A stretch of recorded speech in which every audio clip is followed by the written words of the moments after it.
श्रुतिस्मृतिपुराणानाम् आलयं करुणालयं नमामि भगवत्पादं शङ्करं लोकशङ्करम् शङ्करं शङ्कराचार्यं केशवं बादरायणं सूत्रभाष्यकृतौ वन्दे भगवन्तौ पुनः पुनः।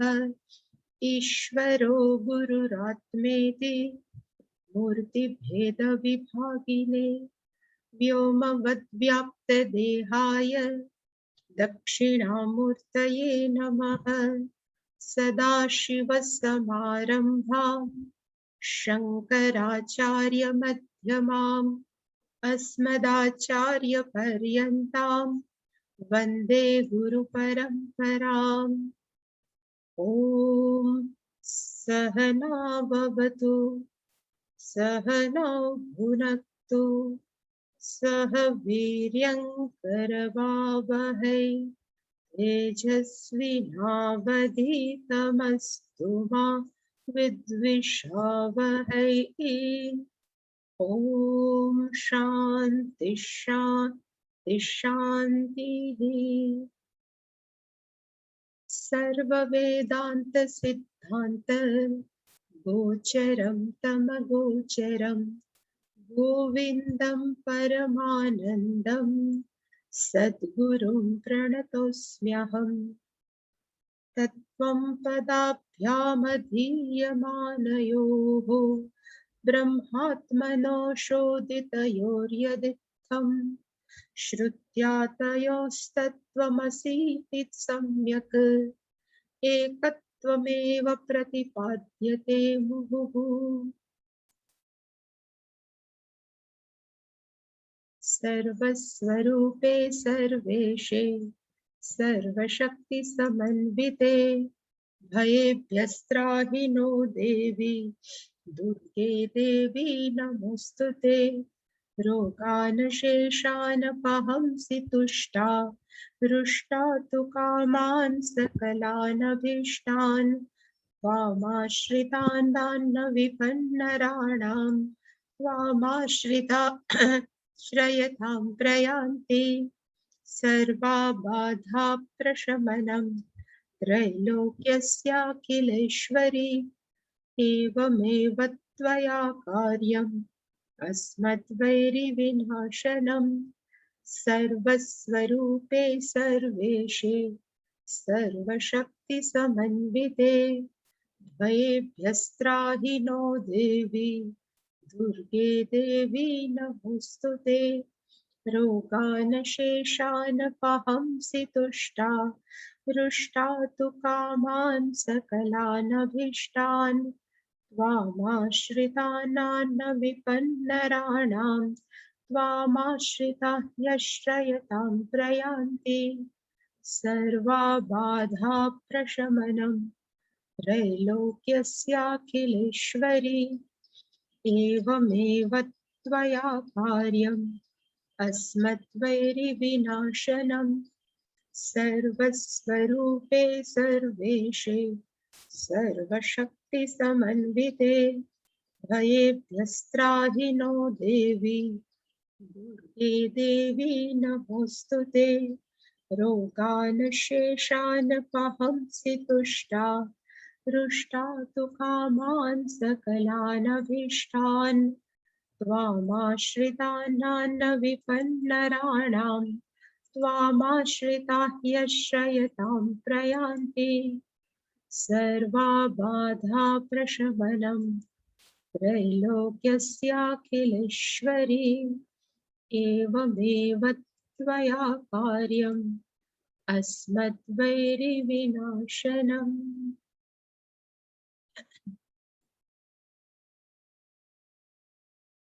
सर्ववेदान्त सिद्धान्त गोचरं तमगोचरं गोविन्दं परमानन्दं सद्गुरुं प्रणतोऽस्म्यहम्।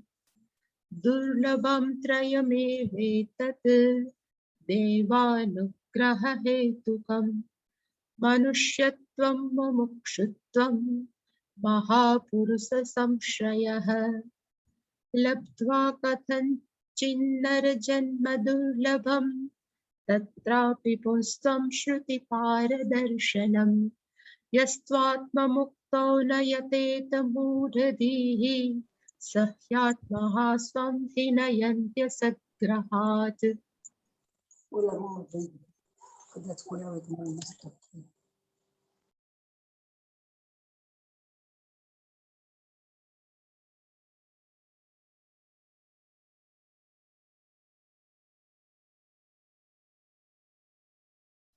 પહેલો અને બીજો શ્લોક એનો અર્થ આપણે ડિટેલમાં જોયો અને ગઈકાલે ચોથો શ્લોક આપણે જોયો અને ચોથા શ્લોકની અંદર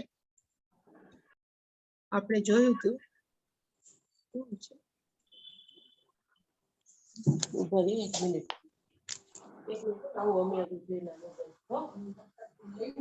એટલે બોલો જે આવે છે વચ્ચે આવી ને કાઢવાનું છે.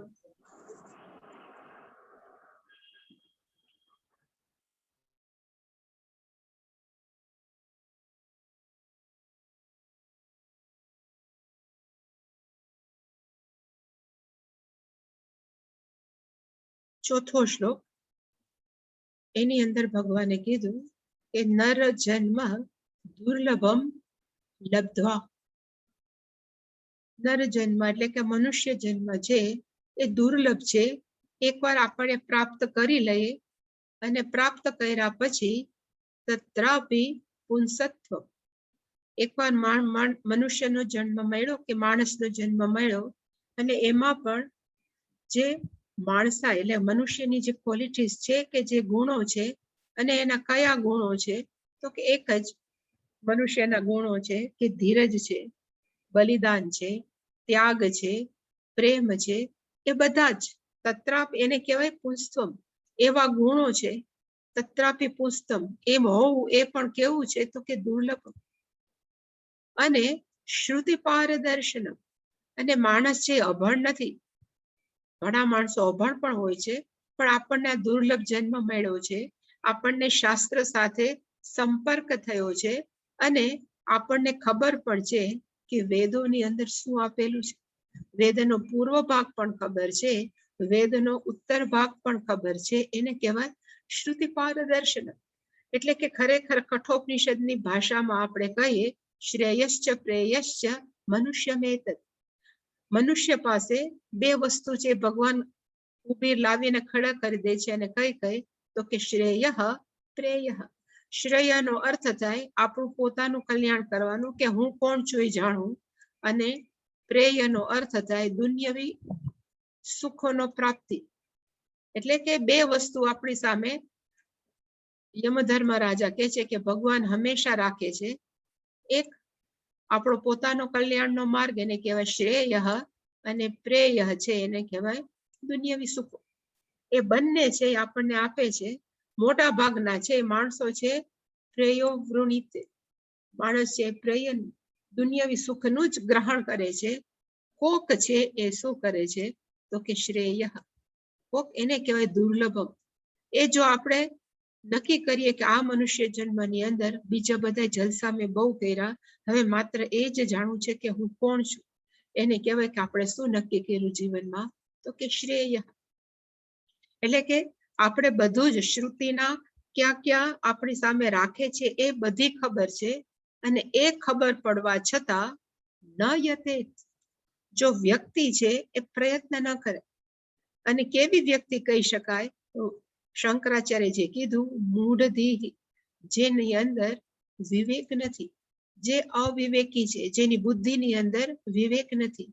મૂઢધી ન યથે, એવી અવિવેકી વ્યક્તિ છે પ્રયત્ન કરતો નથી. અને કોના માટે તો આત્મમુક્તો, એટલે કે પોતાના આત્માની મુક્તિ માટે જો માણસ પ્રયત્ન ન કરે તો એ કેવો છે તો કે મૂઢધી. ભગવાને બધું આપ્યું પણ જેના માટે આપણને જીવન આપ્યું છે મનુષ્ય, એ જ ન કરીએ તો માણસ કેવું છે તો કે મૂઢદેહી. અને જે અવિવેકી છે, જે ક્યારે હું કોણ છું કે ઈશ્વર કોણ છે એમાં રસ નથી રાખતો, એ વ્યક્તિને કેવો કહેવાય એટલે શંકરાચાર્યજી કીધું સહી આત્મા, એ વ્યક્તિ કેવી છે તો કે આત્મા, એને જાણે કે પોતાના જ આત્માનું શું કરી નાખ્યું છે તો કે જાણે એનું મૃત્યુ કરી નાખ્યું છે. અને એનો અર્થ આપણે ગઈકાલે જોયો હતો કે એને જાણે કે પોતાના આત્માને માર્યો છે. એક દ્રષ્ટિ એવું લાગે કે સ્યુસાઇડ કર્યું છે, કે આપણે એનું કે અપમૃત્યુ થયું છે, પણ આત્માનો અર્થ થાય દુર્લભ મનુષ્ય જન્મ મળ્યા પછી ઈશ્વર માટે થઈને જીવન ન જીવે તો એ વ્યક્તિને કેવો કહેવાય? તો મેં ગઈકાલે કીધું તું, કૃપણ. એ લોભીઓ છે, પૈસા જ્યાં વાપરવા જોઈએ ત્યાં ન વાપરે, એને કહેવાય આપણે કૃપણ. એવી રીતે જીવન જેના માટે ઈશ્વરે આપ્યું છે, ઈશ્વરની પ્રાપ્તિ માટે, અને એના માટે આપણે ન જીવીએ અને દુનિયાના સુખ પાછળ જ પડ્યા રહીએ, એને શું વ્યક્તિને કહેવાય? આત્મા. આત્માનો અર્થ થાય આત્માનમ હંતિ, એને પોતાની જાતને જાણે કે શું કરી નાખી છે તો કે મારી નાખી છે. આત્માનમ હંતિ.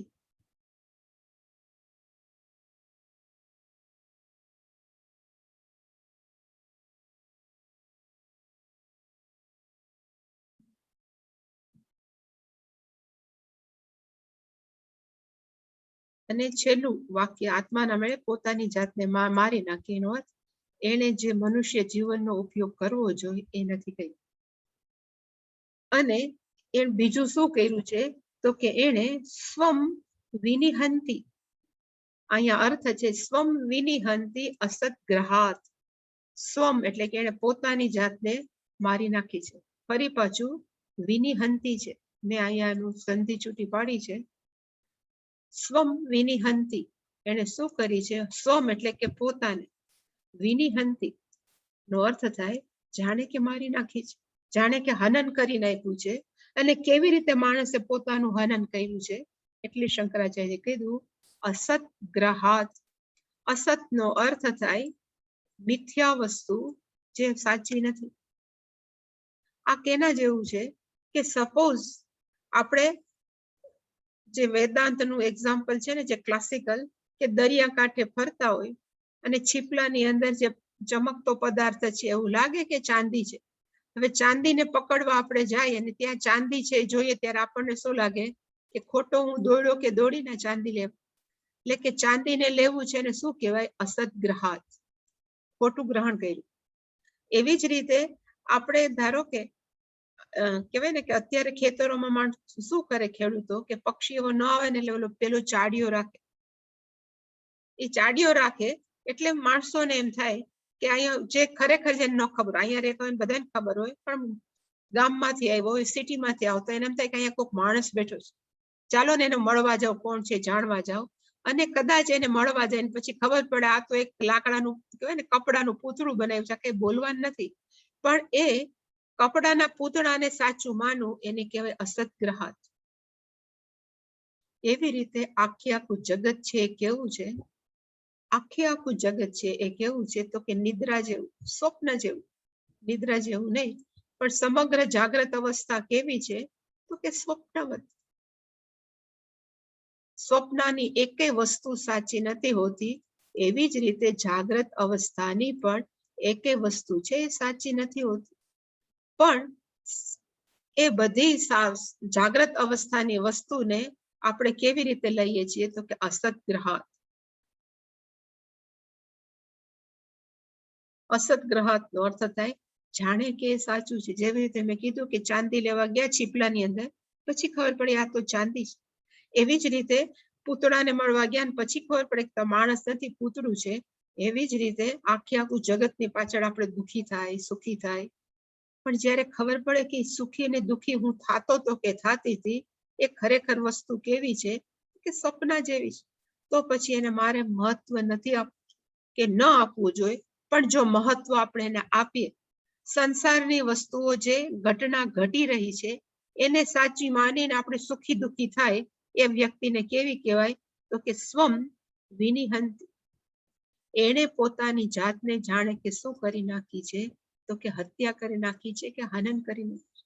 અને આવું શંકરાચાર્યજી શું કામ કીધું કે જે આખા સંસારની વસ્તુ જે મિથ્યા છે, જે અસત છે, એને આપણે સત માનીને ગ્રહણ કરીએ પછી આપણો આખો મગજ કે મન છે એ કેના ઉપર ચાલે કે જેનાથી દુઃખી થતા હોય એને દૂર રાખીએ અને જેનાથી સુખી થતા હોય એને આપણે શું કરીએ તો કે નજીક રાખીએ. એટલે આપણો દુનિયાનો બધો જ વ્યવહાર જીવીએ ત્યાં સુધી ગમતા હોય એને પાસે રાખીએ, અગમતા હોય દૂર રાખીએ, એવું કરવામાં જ આપણે લાઈફ કાઢી નાખીએ. અને એ કેના જેવું છે તો કે છીપલાને એમાંથી ચાંદી પકડવા જેવું આપણે કામ ખોટું કરીએ છીએ ને એવું જ આજે આપણી મનના જે બધા ગમે છે નથી ગમતું કોઈ આવા છે એની સત્યતા માનીને આપણે જીવીએ છીએ. કેવું છે તો કે અસદ ગ્રહાત સ્વમ વિનિહંતિ. માણસો ક્યારે પણ કોઈ પણ સંતોને કે સાધુને મળે છે ત્યારે મોટે ભાગે એને કઈ કમ્પ્લેન હોય તો કે સંસારમાં મારે આટલી તકલીફ છે, હું આમ કરું છું કે મારે આ તકલીફ છે. જનરલી એવા બહુ જવલ્લે જ સાધકો હોય એ કોઈ પણ સંન્યાસી કે આચાર્ય પાસે આવીને એમ કે મને ગમે મારા જીવનમાં જે થતું હોય એમાં મને હવે રસ નથી, મારે હવે માત્ર એટલું જ જાણવું છે કે ખરેખર હું કોણ છું, મને બીજા ઉપર બહુ મહત્વ આપતું નથી. તો એને કહેવાય કે આપણે માત્ર શું કર્યું તો કે સત્ય વસ્તુનું ગ્રહણ કરવા ઈચ્છીએ છીએ, મિથ્યા વસ્તુને મહત્વ નથી આપતું. પણ જો આપણે સંસારની ઘટનાઓને મહત્વ આપીએ તો એને કહેવાય મિથ્યા વસ્તુને જ આપણે કેવી રીતે સ્વીકારીએ છીએ તો કે સત્યમેવ. અને એમાં જ આખું જીવન ખપાવીએ છીએ. એનો અર્થ કે આપણે આપણી જાતને મારી નાખીએ. જેના માટે જીવન જીવવું જોઈએ એ આપણે જીવતા નથી. એને કહેવાય સ્વમ વિનિહંતિ. સ્વમ એટલે કે પોતાને, વિનિહંતિનો અર્થ થાય મારી નાખવું. ખોટી વસ્તુને મહત્વ આપીને જીવવું એને કહેવાય સ્વમ વિનિહંતિ. તો પછી મનુષ્ય જીવનનો અર્થ શું? એટલે કે અહીંયા ખરેખર કહેવા શું માંગે છે શંકરાચાર્યજી? મનુષ્ય જન્મ દુર્લભ છે. જાગ્રત અવસ્થામાં જે ઘટના બને છે એને વધારે પડતું મહત્વ આવીને સુખી દુઃખી થવાની જરૂર નથી. એક ધ્યેય નક્કી કરો, એક લક્ષ્ય નક્કી કરો અને એના ઉપર જીવન ચાલો.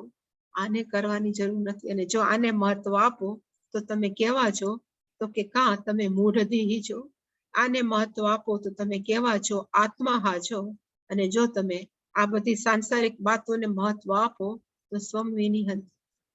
અને જે વિવેકી છે એ ક્યારે પણ આવી વસ્તુને મહત્વ ન આપે.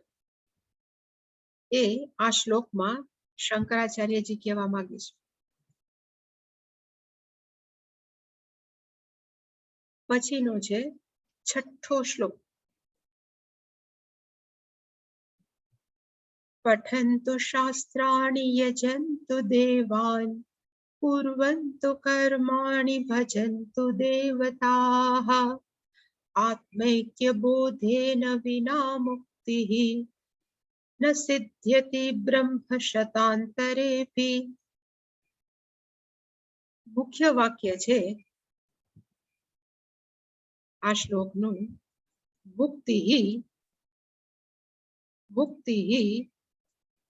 ન સિદ્ધ્યતિ.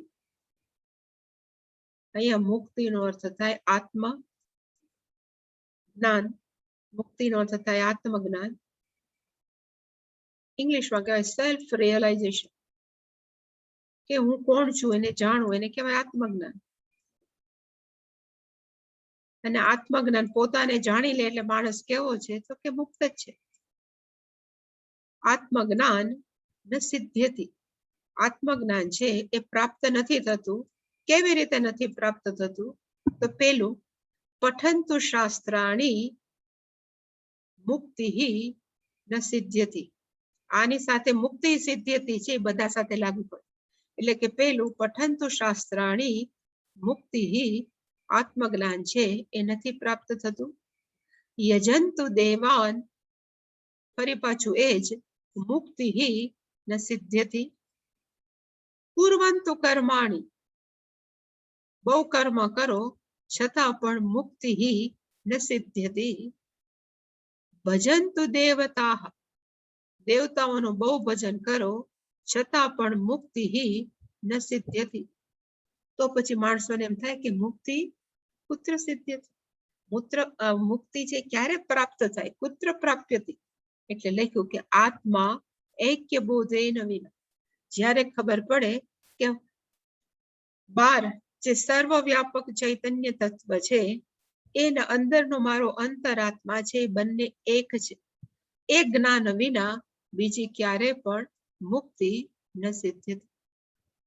આત્મજ્ઞાન છે એ શક્ય નથી. અને શંકરાચાર્ય ત્યાં સુધી કહી દીધું, બ્રહ્મ શત અંતરે. આપણે જોશું કે બ્રહ્માજીની એક લાઈફ કેટલી, એવા 100 બ્રહ્માજીની લાઈફની અંદર કહેવાય ને એના કાળની અંદર આપણે જીવીએ અને મૈરાજ કરીએ અને આટલું કામ બધું કર્યા જ કરીએ, અને જો આત્મજ્ઞાન ન થાય તો પછી મુક્તિ ન સિદ્ધ. પણ પેલું આપણે એક પછી એક જોઈએ, પઠંતુ શાસ્ત્રાણી મુક્તિ ન સિદ્ધ. એટલે what is the meaning of પઠંતુ શાસ્ત્રાણી? શાસ્ત્રો ભણે એનાથી મુક્તિ પ્રાપ્ત ન થાય.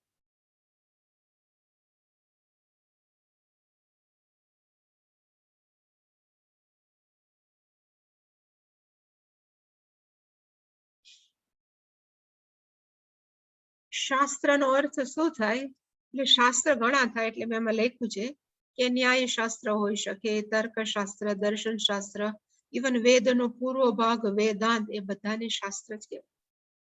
માણસો શાસ્ત્ર ભણ્યા જ કરે, એના પંડિત થઈ જાય, એમાં પીએચડી કરી નાખે, પણ અર્થ એવો નથી કે આનાથી મુક્તિ સિદ્ધ હતી. આ બધા સાથે એક તો લાગે છે મુક્તિ ન સિદ્ધ હતી. અને કેવી રીતે ન સિદ્ધ હતી? એટલા માટે અહીંયા એક મેં કોટેશન આપ્યું છે, અને મુંડક ઉપનિષદનું છે, દ્વે વિદ્યે વેદિતવ્યે ઇતિ હસ્મ. 2 પ્રકારની વિદ્યાઓ છે એ જાણવી જોઈએ. દ્વે વિદ્યે, 2 પ્રકારની વિદ્યા છે એ જાણવી જોઈએ. અને કઈ પ્રકારની 2 વિદ્યા છે? એટલે લખ્યું છે પરાવિદ્યા, નાની અંદર છે અપરા. 2 વિદ્યા છે, એક પરાવિદ્યા છે અને અપરાવિદ્યા. અપરાવિદ્યામાં શું શું આવે એવું જયારે પૂછવામાં આવ્યું, એટલે એના પછીનો મંત્ર છે મુંડકમાં, એને કીધું તત્ર અપરા. અપરાવિદ્યાની અંદર શું આવે? એને કીધું ઋગ્વેદ, યજુર્વેદ, સામવેદ, અથર્વવેદ. આ બધા કેમાં આવે? તો કે અપરાવિદ્યા. પ્લસ શિક્ષા, કલ્પ, વ્યાકરણમ, નિરુક્તમ, છંદ, જ્યોતિષમ. આને ષડ અંગ કહેવાય. વેદોને શીખવા માટે જે માણસો કે છે 6 અંગો, એ કયા છે? તો કે આ શિક્ષાનો અર્થ થાય ચેન્ટિંગ કેમ કરવું, સહનાવવતુ, જે આપણે એમને સહનાવવતુ એવું નહીં, શિક્ષાનો અર્થ થાય વેદનો ઉચ્ચાર વ્યવસ્થિત કેમ કરવો, એને કહેવાય શિક્ષા. પછી જાત જાતના યજ્ઞો હોય છે, અશ્વમેઘ યજ્ઞ છે, કારીની યજ્ઞ, મોટા મોટા યજ્ઞ છે. એ યજ્ઞ કેમ કરવા એની ડિટેલ પાછી વેદોમાં ન, તો યજ્ઞ કેમ કરવા એની ડિટેલ જે આપી હોય એને કહેવાય કલ્પ શાસ્ત્ર. શિક્ષા શાસ્ત્ર, જેની અંદર વેદોનો ઉચ્ચાર કેમ કરવો એને કહેવાય શિક્ષા. કલ્પનો અર્થ થાય મોટા મોટા યજ્ઞો કેમ કરવા એની ડિટેલ. વ્યાકરણ, ગ્રામર, સંસ્કૃતનું ગ્રામર, કેવી રીતે વેદ બનેલા છે એ શીખવું, એને પણ કહેવાય અપરાવિદ્યા. નિરુક્તમ, એકો એક શબ્દ કેવી રીતે બનેલો છે. સપોઝ આપણે લખીએ, આપણે કહીએ કે શાસ્ત્ર, આમાં એક શબ્દ છે શાસ્ત્ર. તો શાસ્ત્ર શબ્દ બન્યો કેવી રીતે? તો શાસ્ત્ર શબ્દની અંદર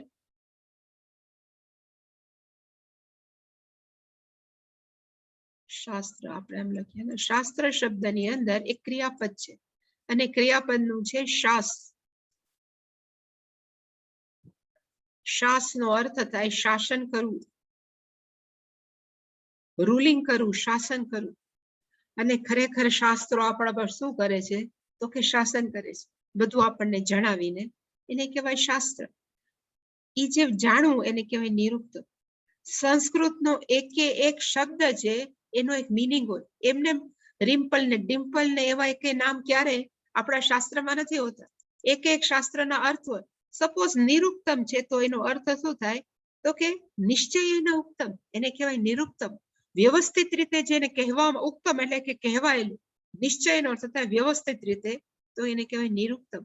એટલે કે એકો એક શબ્દ કેવી રીતે બનેલા છે એ જ્યાં શાસ્ત્ર કહેવામાં આવ્યું એને કહેવાય નિરુક્તમ.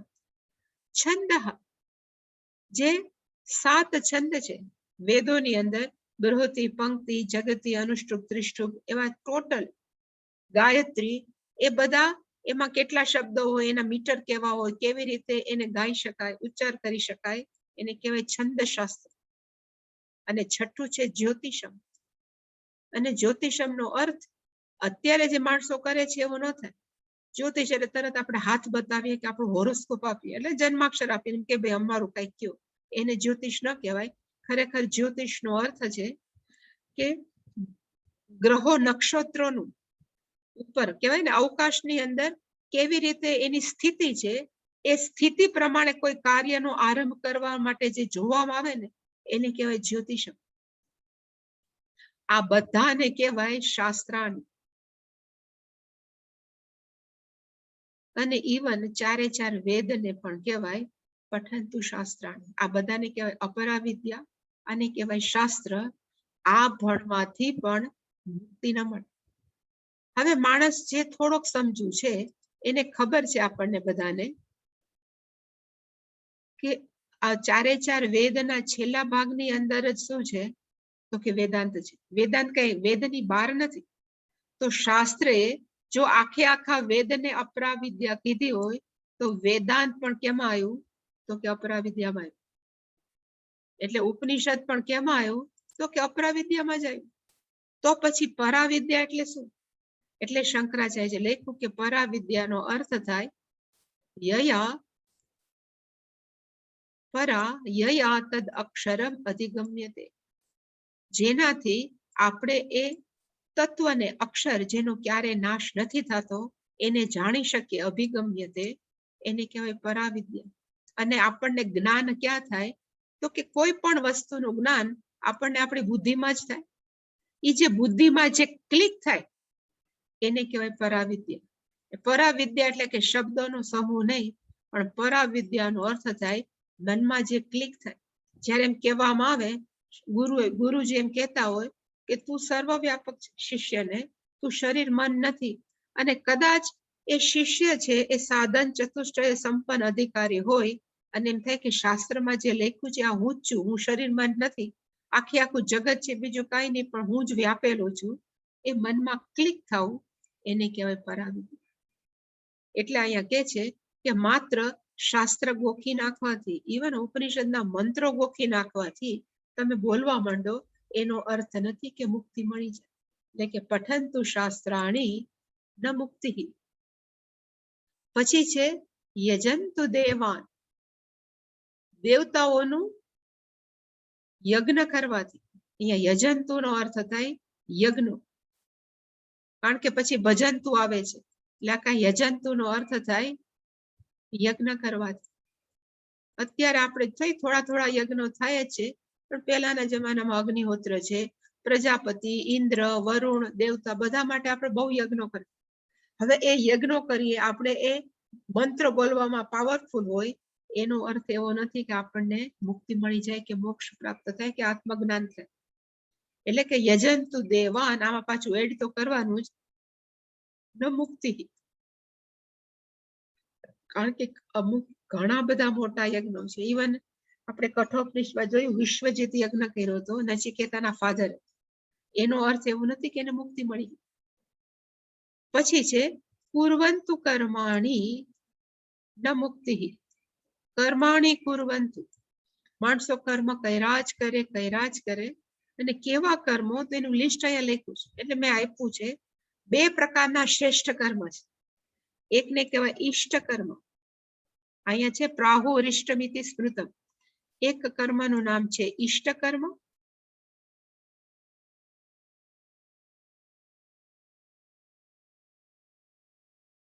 અને બીજા કર્મનું નામ છે પૂર્ત કર્મ.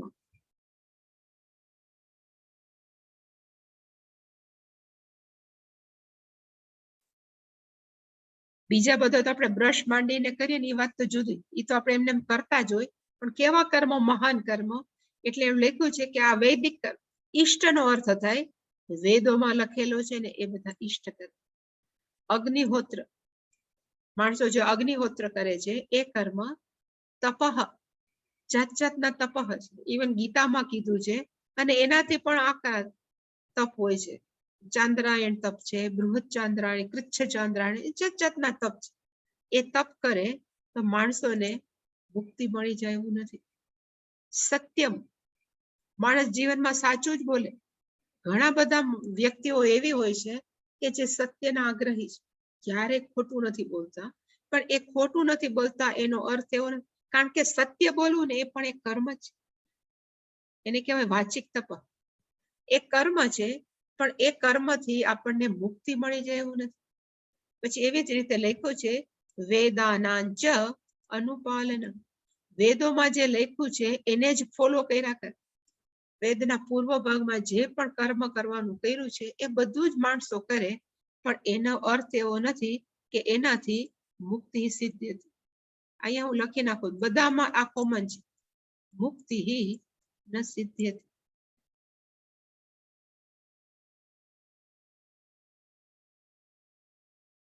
પછી છે આતિથ્યમ, ઘરમાં કોઈ ગેસ્ટ આવે એની બરાબર સરભરા કરવી, એને આતિથ્ય સત્કાર કરવો, એને પણ સારું કર્મ કહેવાય. વૈશ્વદેવ, આપણે જમતી વખતે પેલા અગ્નિના અર્ઘ્ય આપીને જે કરીએ છીએ ને વૈશ્વદેવ, એ ઉત્તમ કર્મ છે. પણ એ કર્મથી ન મુક્તિ, મુક્તિ નથી મળતી. આ બધા જ કર્મો શ્રેષ્ઠ છે અને કેવા કહેવાય તો કે ઈષ્ટ કર્મ. હવે પછીના છે પૂર્ત કર્મ, જે શાસ્ત્ર કહેવાય સ્મૃતિ ગ્રંથોમાં આપ્યા છે. એમાં કયા છે તો કે વાપી, કૂપ, તડાગ આદિ દેવતા યતનાની ચ. કેટલાક માણસો છે વાવ ખોદે, આપણે અડાલજની વાવ ને જાત જાતની છે ને એને કહેવાય વાપી, માણસો માટે જ કરતા. કૂપ, કુવા ખોદે, પોતાના ખેતર માટે નહીં, બીજા માટે, માણસો માટે. તડાગ, તળાવ ખોદાય, ખાસ કરીને રાજાઓ છે ને એ જ્યારે દુકાળ પડે ત્યારે માણસોને ખાવા ન મળે એટલા માટે તળાવ ખોદાવે, કે આખું વર્ષ નીકળી જાય અને એને કંઈક ને કંઈક પૈસામાં મળ્યા કરે. એટલે કે તળાગ નો અર્થ થાય તળાવ ખોદાવે. દેવતા આયતનાન, મંદિર બંધાવે. અન્ન પ્રદાનમ, સારામાં સારું એને જમાડે, અન્નદાન કરે. આરામ, પેલાના જમાનાની અંદર હોટેલ્સ અવેલેબલ નહોતી, એટલે માણસો શું કરે, અને ખાસ કરીને સપોઝ ઋષિકેશ થી 4 ધામ યાત્રા કરવા જવું હોય તો માણસો ચાલીને જાય, પછી વચમાં ક્યાં સુવે, એટલે જે કરે એને આપણે ચટ્ટી કહીએ, જેને જાતા હોય ને ખબર છે, રામચટ્ટી, એ ચટ્ટીનો અર્થ પેલા ખરેખર શું હતો કે માણસ ત્યાં આરામ કરી શકે, જમી શકે અને થોડીક વાર ફ્રેશ થઈને પાછો નીકળી જાય. એટલે કે એવી રીતે રસ્તામાં ચટ્ટી બનાવતા, એવું જે બનાવે એને કહેવાય આરામ. બીજા માણસો માટે આટલું કરવા કરે એને કહેવાય પૂર્ત. ઇતિ અભિધીયતે, આને શું કહેવાય તો કે પૂર્ત કર્મ. પણ આવું કરવાથી મુક્તિ મળે તો કે ન મુક્તિ. કર્માણી કુર્વંતુ ન મુક્તિ. પછી હજી એના પછી કીધું ભજંતુ દેવાહ, દેવતા. માણસો શું કરે તો ભગવાનની પૂજા કરે, ઓલું યજંતુ હતું, આ ભજંતુ છે. એટલે કે માણસો શું કરે તો કે દેવતાઓની પૂજા કરે, જે આપણે કરીએ છીએ. વિષ્ણુ ભગવાન છે, શંકર ભગવાન છે, અત્યારે તો આપણામાં એકદમ કઈ ઉત્સાહ હોય, શ્રાવણ મહિનો છે, એટલે કે એવી રીતે આપણે શું કરીએ તો કે પૂજયંતી દેવાહ. પણ એનો અર્થ એવો નથી કે મુક્તિ, આપણને મુક્તિ ન સિદ્ધિ, એનાથી મુક્તિ ન મળે. તો પછી મુક્તિ શેનાથી મળે, એટલે શંકરાચાર્યજી કીધું આત્મા ઐક્ય બોધેન વિના. આત્માનો અર્થ થાય અંદર બેઠેલો અંતરાત્મા, અને ઐક્યનો અર્થ થાય બહાર રહેલું સર્વવ્યાપક ચૈતન્ય તત્વ. એ બંને કેવું છે તો કે એક. એ જ્ઞાન વિના, બોધેન નો અર્થ થાય જ્ઞાન, જ્ઞાન વિના મુક્તિ ન સિદ્ધ્યતિ.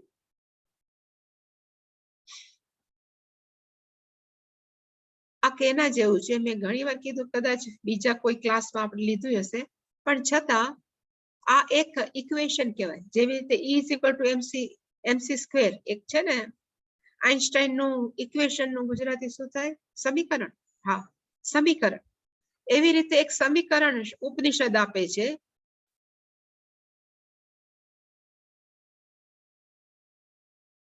ઈશ્વરઃ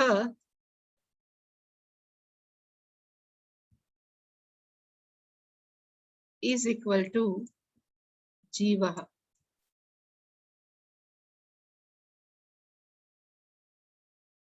એનો અર્થ શું થાય? ઈશ્વર ને જીવ બંને કેવા છે? એક છે. જે બરાબરની નિશાની એને આપણે કહે = એનો અર્થ થાય એક છે. ઈશ્વર અને જીવ એક છે. એક કઈ એંગલમાં લાગે છે? તો કે નથી લાગતા. કારણ કે ભગવાન હંમેશા કેવા છે? તો કે સર્વજ્ઞ, બધું જ જાણે છે. સર્વવ્યાપક, એટલે કે બધી જગ્યાએ વ્યાપેલા છે. અને ભગવાન કેવા છે? તો કે સર્વશક્તિમાન, એનામાં બધી જ તાકાત છે. અને આપણાથી તો પાપડી નથી તૂટતી. આપણે બધા અશક્તિમાન છીએ, આપણે અલ્પજ્ઞ છીએ. છતાં શાસ્ત્ર એવું શું કામ કહે છે કે ઈશ્વર અને જીવ એક છે? કાંઈક તો હોવું જોઈએ. એટલે પછી આના ઉપર જ આખું કે ઈશ્વર કોણ છે અને ખરેખર જીવ કોણ છે એના ઉપર શાસ્ત્ર શું કરે? તો કે વિચાર કરે. આના પછીનામાં આવશે કે વિચાર કર્યા વગર ક્યારે આત્મજ્ઞાન ન થાય. તો ઈશ્વર એટલે શું? એટલે લખ્યું કે ઈશ્વરની અંદર સૌથી મહત્વની વસ્તુ કઈ છે? તો કે ચૈતન્ય તત્વ છે.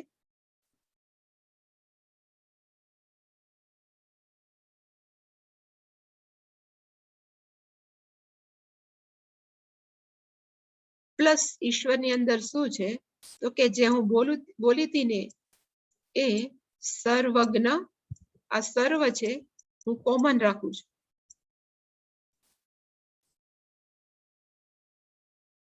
સર્વજ્ઞ, સર્વશક્તિમાન,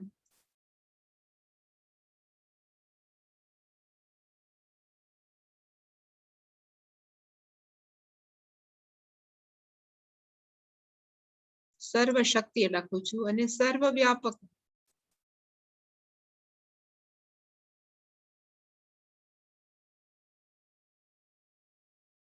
આનું નામ શું કહેવાય? તો કે ઈશ્વર. આ વ્યાખ્યા છે ઈશ્વરની જ. તો પછી જીવ એટલે કોણ? લખો કે જીવનો અર્થ થાય, અહીંયા આપણી વ્યાખ્યા કરવી જીવની, કે જીવ એટલે જીવની અંદર આપણામાં ચેતન તત્વ તો છે જ નહીં ક્યાં. એટલે આપણે પણ કોણ છીએ? તો કે ચેતન તત્વ છે. એટલે આપણી અંદર ચૈતન્ય તત્વ તો છે જ.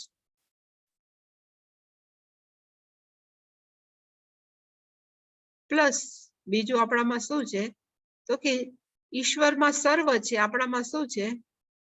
તો કે અલ્પ, ઓછું છે બધું.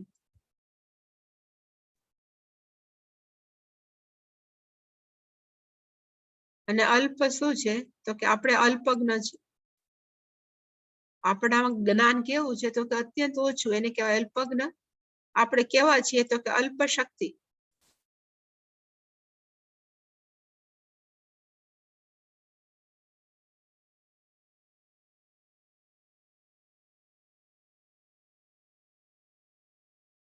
અને આપણે કેવા છીએ? તો કે મર્યાદિત. આપણને ખબર છે કે આ શરીર અહીંયા પડ્યું છે, તો આપણે કેવા છીએ? તો કે મર્યાદિત.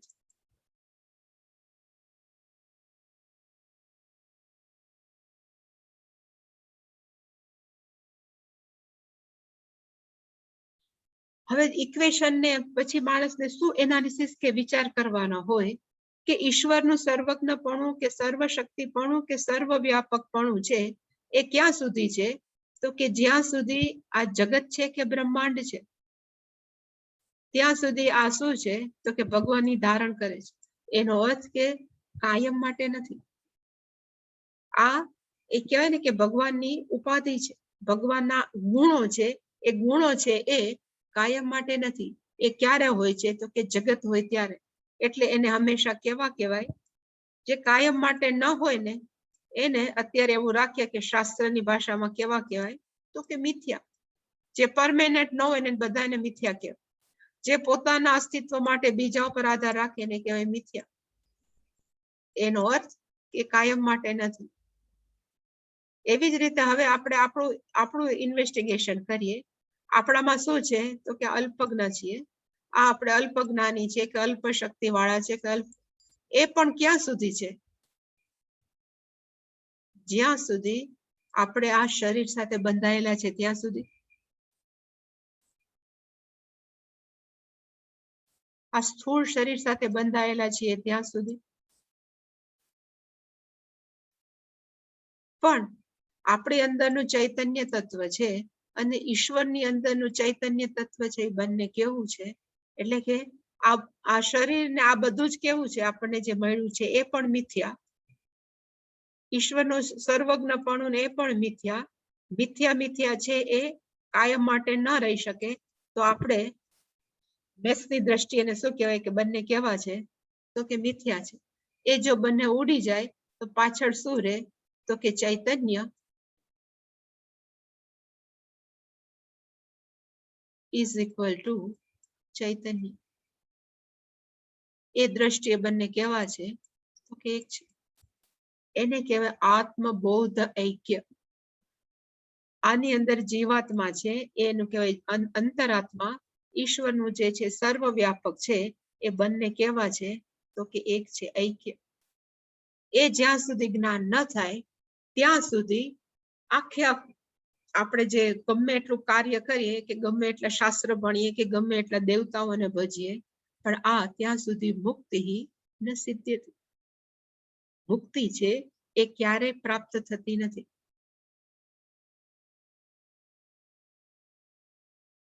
ઇરેસ કરી નાખો. ફોટો લેવાઈ ગયો? ઓકે.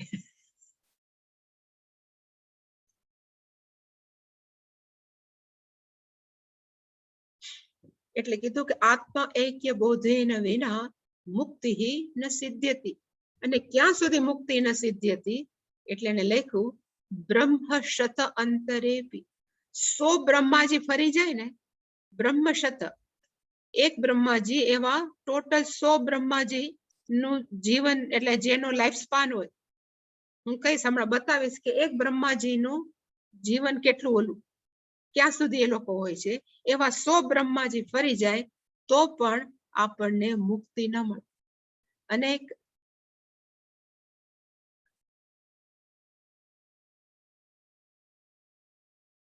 અહીંયા મેં લખ્યું છે કે 1000 ચતુર્યુગ છે ને એ બ્રહ્માજીનો એક દિવસ છે.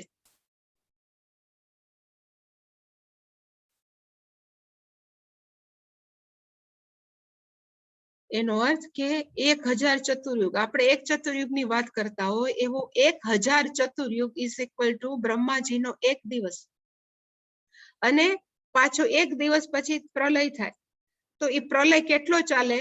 તો કે 1000 ચતુર્યુગ જેટલી એની રાત્રિ. એવા બ્રહ્માજીના 100 દિવસ. બ્રહ્માજીને આયુષ્ય 100 દિવસની. આપણા દિવસનો કેટલો કે 24 કલાક. આપણું કહેવાય ને 1 કલાકમાં કેટલા હોય? તો કે 24 કલાક. બ્રહ્માજીમાં એક દિવસની અંદર કેટલું હોય? તો કે 1000 ચતુર્યુગ ઇઝ ઇક્વલ. એવા 100 દિવસ કરીએ તો બ્રહ્માજીને આયુષ્ય કેટલી થાય? અહીંયા મેં લખ્યું છે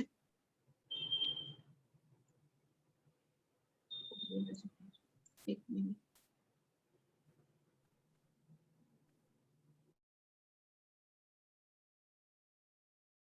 4.32 10 ઉપર 32 મીંડા એટલે કે 4.32 10⁻32 એટલે કે 432 પછી 32 શૂન્ય આવે એટલી બ્રહ્માજીનો એક બ્રહ્માજીનો સમયગાળો. આપણે જેમ 100 દિવસ છે ને એવું એવા 100 બ્રહ્માજી આવે. એટલે અહીંયા એમ કહે છે કે એવા 100 બ્રહ્માજીનું આપણે જો એવી રીતે જીવન જીવીએ તો પણ આપણને મુક્તિ છે એ ન શક્ય છે. એટલે કે બ્રહ્મ શતાંતરે અપી મુક્તિ ન સિદ્ધ્યતિ. એક ખાલી મુક્તિ શેનાથી મળે? તો કે માત્ર એકથી જ મળે. અને કયું? તો કે જ્ઞાન. એટલે કે અહીંયા શંકરાચાર્યજી સ્પષ્ટ કરવા માંગે છે કઈ કરવાથી જ્ઞાન નથી મળતું. આપણે જ્ઞાન પ્રાપ્ત કરતા હોય ને ત્યારે કશું કરતા નથી. ઇવન કોલેજમાં જતા હોય ને ત્યારે જ્ઞાન પ્રાપ્ત કરાવે, ત્યારે દોડાદોડી કરતા હોય તો જ્ઞાન પ્રાપ્ત નથી, કોલેજમાં બેસાડે જ. એવી જ રીતે જ્યારે આત્મજ્ઞાન પ્રાપ્ત કરવું હોય ત્યારે કોઈ પણ કર્મ છે કે કોઈ પણ વસ્તુ છે એ કામ નથી લાગતું.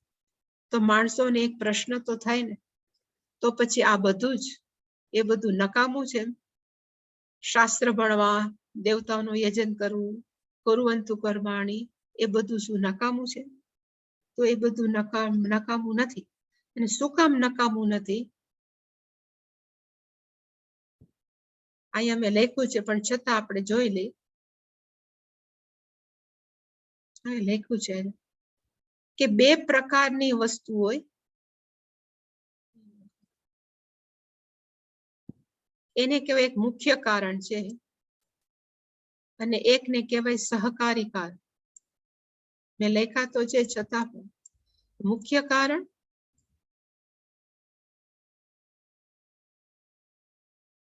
પ્લસ સહકારી કારણ. આપણે આ ઉદાહરણ જોયું હતું પણ તમને તો યાદ જ હશે. સહકારીની કારણ. હવે મેં ત્યારે ઉદાહરણ આપ્યું હતું કે ખીચડી બનાવી છે, તો ખીચડીની અંદર ટોટલ કઈ કઈ વસ્તુ હોય? તો કે દાળ હોય, પ્લસ ચોખા હોય,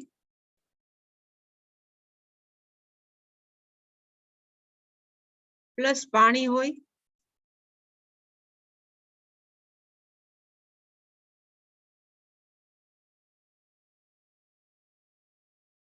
પ્લસ મીઠું,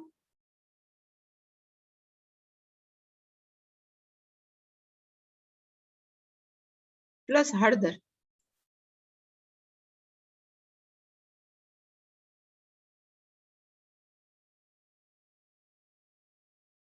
આ બધું જ ભેગું થાય ત્યારે ખીચડી બને.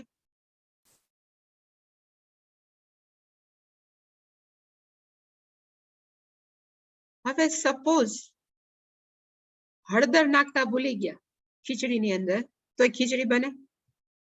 બને. કદાચ મીઠું નાખતા ભૂલી ગયા, મીઠું ને હળદર બે નાખતા ભૂલી ગયા, તો એ ખીચડી બને? તો કે બને. કદાચ પાણી વધતું ઓછું થઈ ગયું હોય તો એ ખીચડી બને, કઠણ બને, ઢીલી બને, વોટેવર, પણ ખીચડી બને. દાળ ચોખાની અંદર ક્યારેક ચોખાનું પ્રમાણ વધારે, ક્યારેક દાળનું ઓછું હોય, તો એ ખીચડી જેવું કાંઈક તો બને?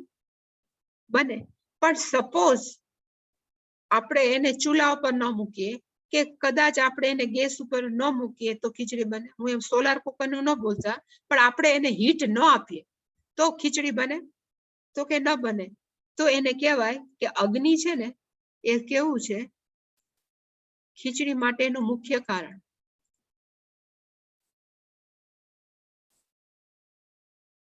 જ્યારે આ બધા છે ને દાળ ચોખા અને બધા, એને કેવા કહેવાય? તો કે સહકારી કારણ.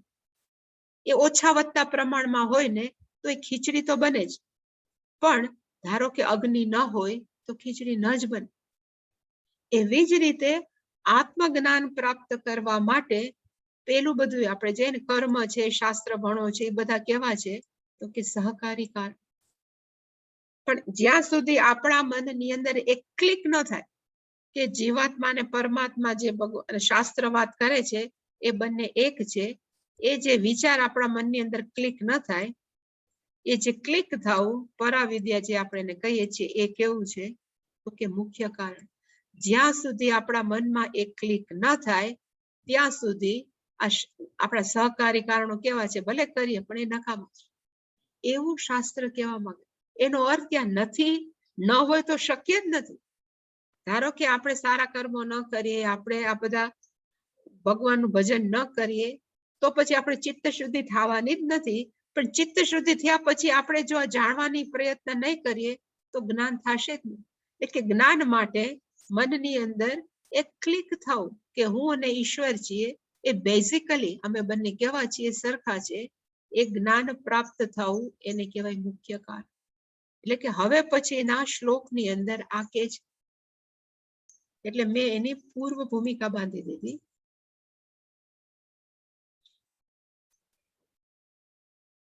આ બહુ ઓફન કોટેડ છે. આ જે શ્લોક છે ને ઓફન કોટેડ છે. બધા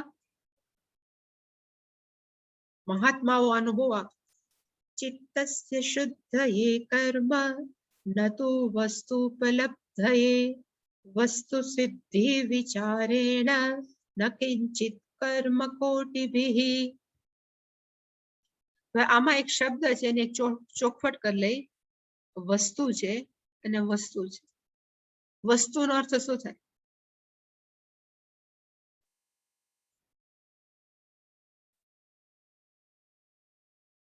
આપણે ગુજરાતીમાં ઘણી વાર બોલીએ છીએ જે વાસ્તવિક હોય ને એ તમે મને કહો. વાસ્તવમાં જે થયું છે એ મને કહો. વસ્તુનો અર્થ થાય સત્ય. ગુજરાતીમાં પાછા વસ્તુ આપણે બોલીએ ને વાસ્તવ ને વાસ્તવિક, તો વસ્તુને એક પદાર્થ થઈ જાય કે મને આ ખાવાની વસ્તુ જોઈએ છે, પહેરવાની વસ્તુ જોઈએ છે. પણ અહીંયા વસ્તુનો અર્થ થાય અલ્ટિમેટ ટ્રુથ, અંતિમ સત્ય. સત્ય, પણ આપણે સત્ય ઘણા હોય છે એટલે હું ખાલી એમ લખું છું અંતિમ સત્ય.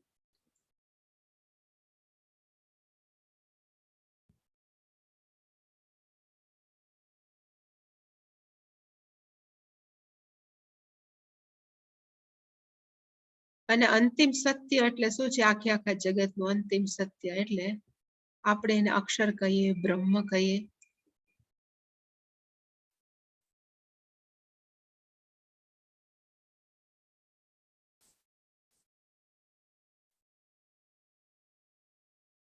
અને આ પણ એક સ્પષ્ટતા કરું કે બ્રહ્મ છે કોઈ નામ નથી, પણ એવું છે જે સર્વવ્યાપક છે, જે સમયથી બંધાયેલ નથી, વસ્તુથી બંધાયેલ નથી, કે કોઈ જગ્યાએથી બંધાયેલ નથી. એટલે સર્વવ્યાપક છે જે તત્વ, એને આપણે બ્રહ્મ કહીએ છીએ. સર્વવ્યાપક ચૈતન્ય છે એનું બીજું નામ છે વસ્તુ. અને વિવેક ચૂડામણીની અંદર વસ્તુ શબ્દ બહુ આવે છે. એટલે આમાં ચોખવટ કરે છે કે કર્મ શેના માટે છે અને મુક્તિ છે કે બ્રહ્મ તત્વ કે આત્મજ્ઞાન પ્રાપ્ત કરવું છે એ કેના માટે છે. આ સ્પષ્ટતાથી શંકરાચાર્યજી આની અંદર કીધું છે. એને ધ્યાનમાં રાખીને પહેલી લાઈન છે ચિત્તસ્ય શુદ્ધયે કર્મ. અહીંયા લખ્યું છે ચિત્તસ્ય શુદ્ધયે કર્મ. એનો અર્થ થાય કર્મ છે કેના માટે છે? તો કે ચિત્ત શુદ્ધિ માટે છે. કર્મ હંમેશા છે એ ચિત્ત શુદ્ધિ માટે છે. અને મેં અહીંયા એ જ લખ્યું છે એટલે આમાં જવાની જરૂર નથી. અને કર્મનો એક પોતાનો રોલ છે.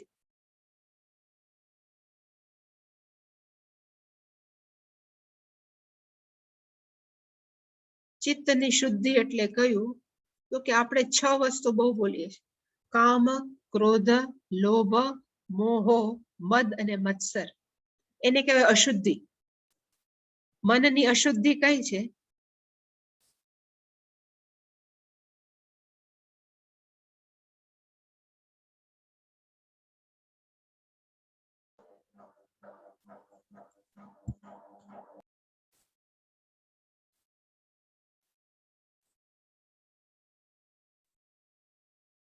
આ ષડ વિકાર, મન એટલે કે મેં જે કીધું કામ, ક્રોધ, લોભ, મદ, મોહ, મત્સર, એ બ્રહ્મ જાણવાથી નહીં થાય. એ ક્યારે જશે? તો એને કીધું કે કર્મ દ્વારા જ. આપણે જે કર્મ યોગની ડેફિનેશન કે વ્યાખ્યા ગીતામાં જોઈ છે, એ કર્મયોગ છે આપણું શું કરે? જો કે ચિત્તસ્ય શુદ્ધિ. આપણા મનની અંદર જે રાગ દ્વેષ છે એને કારણે ઉત્પન્ન થતા કામ, ક્રોધ, લોભ, મોહ, મદ અને મત્સર છે, એને એ મોટા ભાગે, હું એમ ન કહું સંપૂર્ણ જતા રહે, પણ મહદ અંશે એ બધાને કામ, ક્રોધ કહેવાય ને ષડ વિકાર, 6 વિકાર છે, એને કર્મયુગ શું કરે છે? તો કે એને કાઢી નાખે છે. 6 વિકાર છે, મનના 6 વિકાર એને કાઢી નાખે છે. અને જ્યાં સુધી મનની અંદર આ ષડ વિકાર છે ત્યાં સુધી મન હંમેશા કેવું હોય? તો કે અસ્વસ્થ. મોટે ભાગે આપણે શું કરીએ? શરીર અસ્વસ્થ રહે ને ત્યારે આપણે ડોક્ટર પાસે જાય. મન અસ્વસ્થ રહે ને આપણે કહેવાય કે કોઈ પાસે જાવ તો કે હું થોડો ગાંડો છું એમ. પણ મોટે ભાગે આપણું મન કેવું હોય છે? તો કે અસ્વસ્થ. અને કોને કારણે? તો કે આ 6 બેઠા છે એને કારણે આપણું મન અસ્વસ્થ રહે અને અસ્વસ્થ મનની અંદર આત્મજ્ઞાનની પ્રાપ્તિ ન થાય. એટલે કે કર્મનો બહુ મોટો રોલ છે, બહુ મોટો ભાગ ભજવે છે કે અસ્વસ્થ મનને શુદ્ધ કોણ કરે છે? તો કે કર્મયોગ. કારણ કે કર્મયોગની અંદર બે જ વસ્તુ છે. એક, હું કર્મ કરું છું કોના માટે? તો કે ઈશ્વરાર્પણ બુદ્ધિ. હું ભગવાન માટે થઈને જ કર્મ કરું છું. એટલે કે આપણા પોતાના પર્સનલ રાગ દ્વેષ ન રહે. હું ભગવાન માટે કરું છું, મને ગમે છે એટલે નહીં, હું ઈશ્વરાર્થે જ કરું છું. એટલે કે આપણા વ્યક્તિગત રાગ દ્વેષ છે એ જતા રહે. અને બીજી વાર આપણું મન અસ્વસ્થ ક્યારે થાય? કે જ્યારે આપણે આપણા કર્મ ફળને ભોગવીએ. મને આવું શું કામ મળ્યું? મેં તો આવું કર્યું જ નથી કોઈનું, તો મને આવું શું કામ થયું? એટલે કે સતત આપણું મન કેવું રહે? તો કે અસ્વસ્થ. એટલે કે બે દ્રષ્ટિએ આપણા મન અસ્વસ્થ રહે.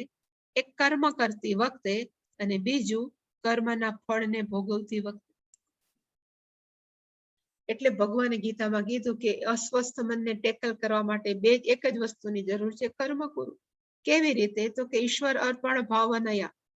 હું ઈશ્વર માટે કરું છું, એનો અર્થ કે કર્મ કરતી વખતે રાગ દ્વેષ જતા રહે.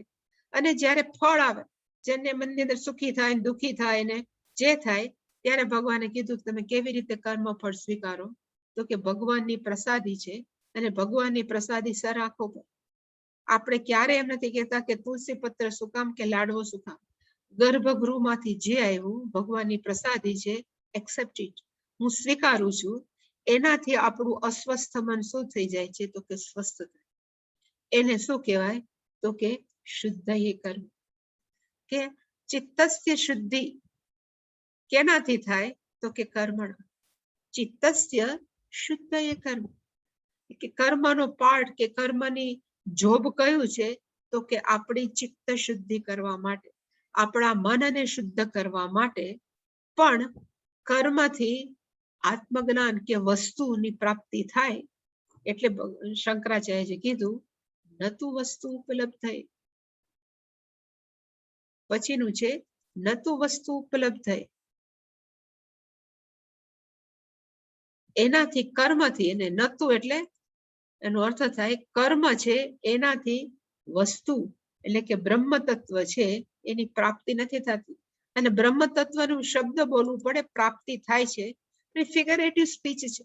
હું બ્રહ્મ છું એ ખબર નથી પડતી. માત્ર કર્મ કરવાથી, કર્મ કરતા જ રહ્યો, તો એનાથી આપણને આત્મજ્ઞાન થઈ જાય કે બ્રહ્મ જ્ઞાન થઈ જાય, અહીંયા છે બધું ઈશ્વર છે, એવું ન થાય. એનો અર્થ કર્મ ન વસ્તુ ઉપલબ્ધ. ખરેખર કર્મ છે એ કેના માટે છે? તો કે ચિત્તસ્ય શુદ્ધ એ. પણ કર્મ છે એ નતું વસ્તુ ઉપલબ્ધ.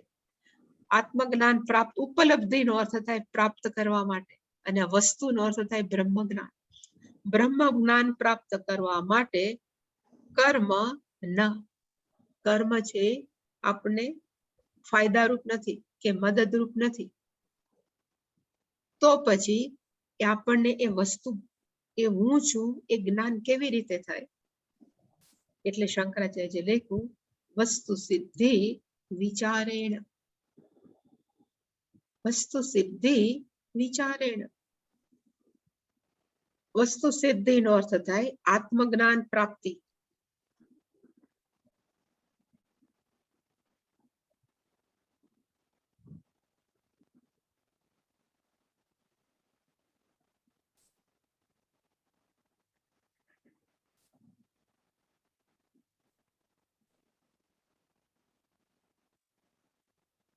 એને કહેવાય વસ્તુ સિદ્ધિ. કોકને તે વળી પાછો યાદ આવે વસ્તુ, એટલે વસ્તુ સિદ્ધિનો અર્થ થાય આત્મજ્ઞાન પ્રાપ્તિ. કેવી રીતે પ્રાપ્ત થાય? તો કે વિચારેણ. મોટે ભાગે આપણે સતત વિચાર જ કરતા હોય, પણ અહીંયા કયો વિચાર? અહીંયા કયા વિચાર ઉપર ભાર આપ્યો છે? અહીંયા વિચારનો અર્થ થાય ઇન્ક્વાયરી કયો, એનાલિસિસ કયો. ઇન્ક્વાયરીનો અર્થ શું થાય ગુજરાતીમાં? આઈ ડોન્ટ નો, પણ આપણી જાત તપાસ કરી એને કહેવાય ઇન્ક્વાયરી, પૂછપરછ.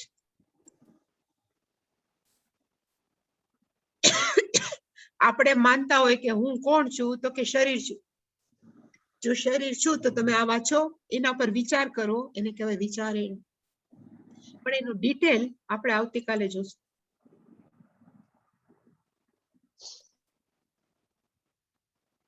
કોઈ પણ ક્વેશ્ચન? અહીંયા વસ્તુ દીર્ઘ છે ને અહીંયા વસ્તુ રસ્વ છે. વસ્તુ ઉપલબ્ધિ ના. છે ને? હા હા બોલો વિનોદભાઈ. હા હા પૂર્ત કર્મ જે સમજાવ્યા એ વન ટાઈપ ભૂત યજ્ઞ ટાઈપ એવા જ કર્મો છે ને બધા. એટલે આપણે બીજા માણસોને હા ભૂત યજ્ઞ છે, હા. બરાબર છે. મનુષ્ય યજ્ઞ છે, ભૂત યજ્ઞ છે. ભૂત યજ્ઞ હા.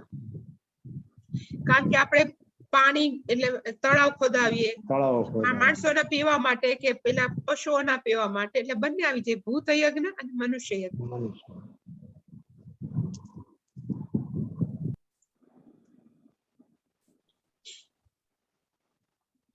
જે થોડુંક સંસ્કૃત શીખા હોય કે જો આવડતું હોય કે ન આવડતું હોય, પણ ખરેખર ઓરિજિનલ છે તો વસ્તુ જ છે, તો પછી અહીંયા દીર્ઘ શું કામ? માણસોને પ્રશ્ન થાય તો સારું થયું, પણ અહીંયા છે વસ્તુ, પછીનો શબ્દ છે ઉપલબ્ધિ.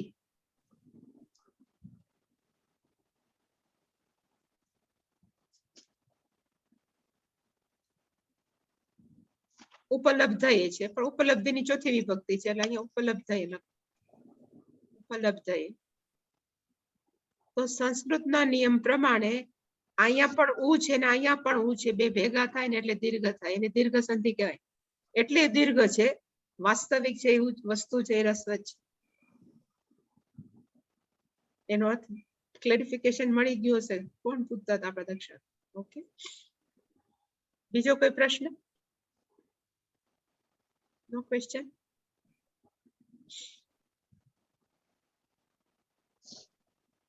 ઓમ પૂર્ણમદઃ પૂર્ણમિદં પૂર્ણાત પૂર્ણમુદચ્યતે પૂર્ણસ્ય પૂર્ણમાદાય પૂર્ણમેવાવશિષ્યતે. ઓમ શાંતિ શાંતિ શાંતિ. હરિ ઓમ શ્રી ગુરુભ્યો નમઃ. હરિ ઓમ.